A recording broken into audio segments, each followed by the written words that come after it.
अकेले रहने से डरते हैं? ये कहानी सुनने के बाद आपको पता चलेगा क्यों। मैं हमेशा से ही एक शांत और एकांत प्रिय इंसान रही हूँ, लेकिन उस रात, उस खामोशी भरी रात ने मेरी जिंदगी बदल कर रख दी। एक ऐसा डर, एक ऐसा सन्नाटा जो मेरे अंदर तक समा गया था। बचपन से ही मुझे अंधेरे से डर लगता रहा है, और उस रात अंधेरा मेरे साथ खेल रहा था, जैसे कोई शैतान। मेरे सारे बचपन के डर, मेरी पुरानी यादें, सब उस रात मेरे सामने आ गए थे।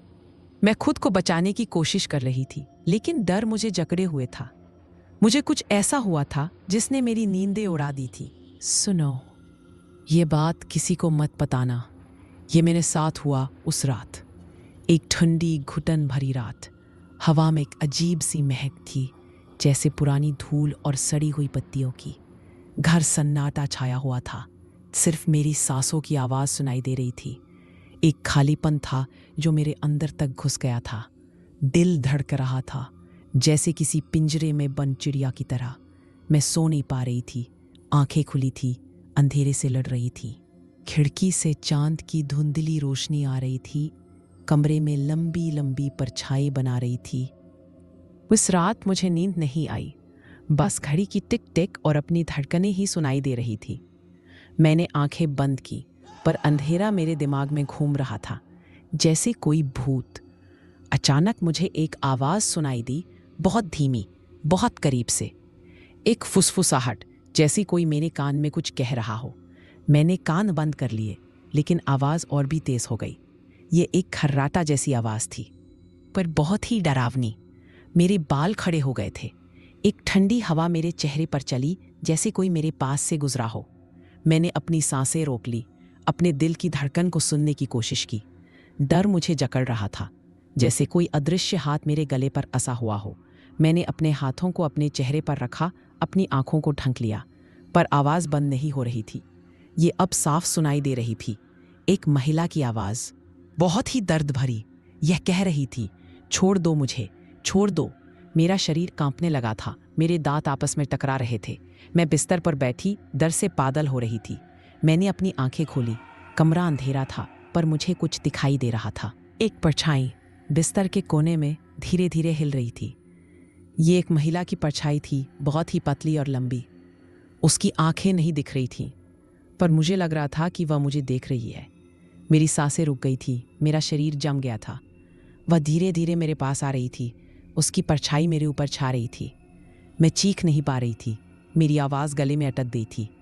मेरे हाथ पैर ठंडे पड़ गए थे, मेरे शरीर में कोई ताकत नहीं बची थी। उसकी परछाई मेरे बिल्कुल पास आ गई थी।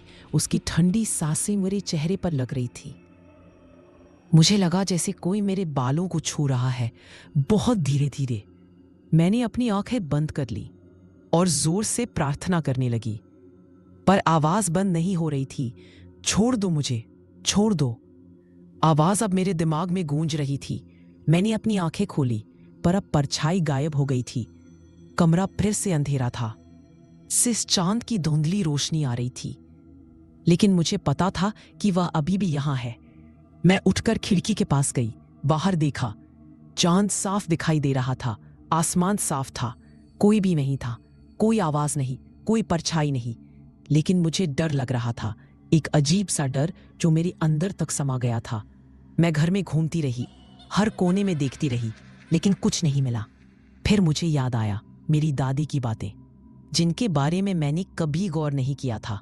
उन्होंने कहा था कि हमारे घर में एक आत्मा है, एक महिला की आत्मा, जो कभी यहाँ रहती थी। उसने कहा था कि वह हमेशा यहाँ रहती है, हमारे साथ, हमारे आसपास। उसने कहा था कि वह हमें कभी नहीं छोड़ेगी। मैंने अपनी दादी की बातों को कभी गंभीरता से नहीं लिया था, लेकिन अब मुझे समझ आ रहा था, वह सच थी। वह आत्मा यहाँ है, और मैं अकेली नहीं हूँ। मैं डर के मारे कांप रही थी, मुझे पता नहीं क्या करना है। मैंने फिर से आंखें बंद कर ली, उस आवाज़ को सुनने की कोशिश की, छोड़ दो मुझे, छोड़ दो। पर इस बार आवाज़ अलग थी। यह मेरी अपनी आवाज़ थी, मेरे अपने दिमाग से आ रही थी।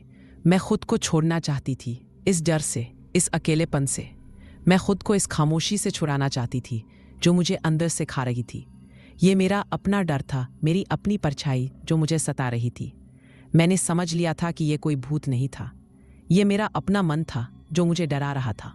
मेरा मन, मेरा डर, मेरा अकेलापन, यही वह भयानक चीज थी जिससे मुझे छुटकारा पाना था।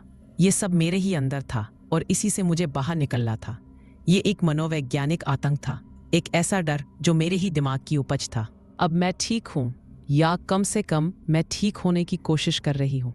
मैंने मनोचिकित्सक से मदद ली और अब मैं अपनी परछाइयों से लड़ रही हूँ। यह कहानी आपको डराने के लिए नहीं, बल्कि यह समझाने के लिए है कि कभी कभी सबसे डरावना भूत हमारे ही अंदर होता है।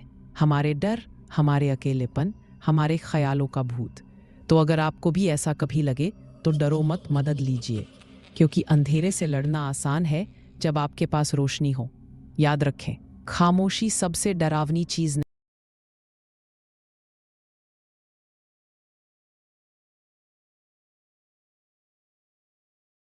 मेरी कहानी सुनी इसके लिए बहुत धन्यवाद।